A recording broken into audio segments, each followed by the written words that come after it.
एक समय की बात है, एक घने जंगल के अंदर एक बड़ा सा तालाब था। उस तालाब के बहुत सारी मछलियाँ रहती थी, जिनमें से 3 मछलियाँ एक दूसरे की पक्की दोस्त थीं। उन तीनों का स्वभाव बिल्कुल अलग था। उनमें से 2 मछलियाँ बहुत ही समझदार थीं।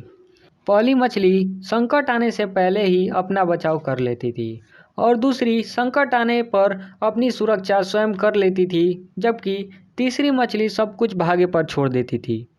तीसरी मछली कहती थी कि अगर भाग्य में संकट होगा तो हम कुछ नहीं कर सकते, और भाग्य में संकट अगर नहीं होगा तो कोई हमारा कुछ नहीं कर सकता।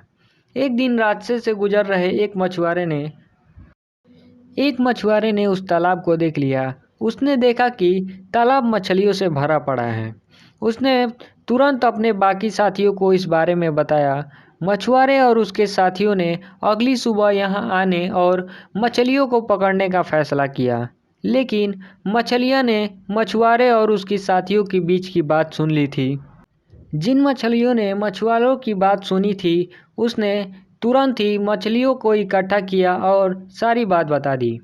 पहली मछली बोली कि हो सकता है मछुआरे आकर हमें जाल में पकड़ कर ले जाएं, इससे पहले हमें यह स्थान छोड़ देना चाहिए।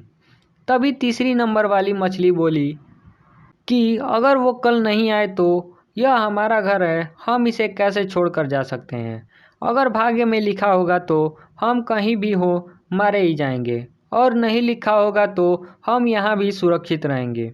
कुछ मछलियों ने तीसरी नंबर वाली मछली की बात मानकर वहीं पर रुक गईं।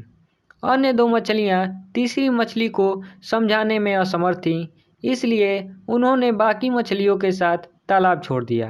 अगले दिन मछुआरे और उसके साथी ने अपना जाल डाला। जो मछलियाँ रह गई थी वे सभी पकड़ी गईं। जो मछलियाँ भाग गई थी उन सभी की जान बच गई, और जो तालाब में रुक गई थी वे सभी मछुआरे के द्वारा पकड़ ली गईं। मछुआरे ने उन्हें एक टोकरे में डाल दिया, जहाँ सभी तड़प तड़प के मर गईं। तो बच्चों, इस कहानी से हमें यह शिक्षा मिलती है कि कभी भी हमें अपने भाग्य के भरोसे नहीं बैठना चाहिए। यानी कि अगर हमारे ऊपर कुछ भी संकट आता है या फिर हमें कुछ नहीं आता है, तो हमें कभी भी यह भाग्य के भरोसे नहीं बैठना चाहिए कि आने वाले समय में हमारे साथ सब कुछ अच्छा होगा, बल्कि और भी कठिन परिश्रम करके उन चीज़ों को सीखना चाहिए और अपने जीवन में आगे बढ़ना चाहिए। अगर ऐसे ही हम अपने भाग्य के भरोसे बैठे रहेंगे तो एक दिन हमारा भी वही हाल होगा जो कि बाकी तीसरी मछली और बाकी अन्य मछलियों का हुआ था। तो बच्चों, कहानी पसंद आई हो तो वीडियो को लाइक कर दें और साथ ही साथ हमारे चैनल को सब्सक्राइब करके बेल आइकन को भी प्रेस करें, क्योंकि हर रोज़ ऐसी ही कहानियों से रिलेटेड वीडियो हम अपने इस चैनल पे लेकर आते रहते हैं।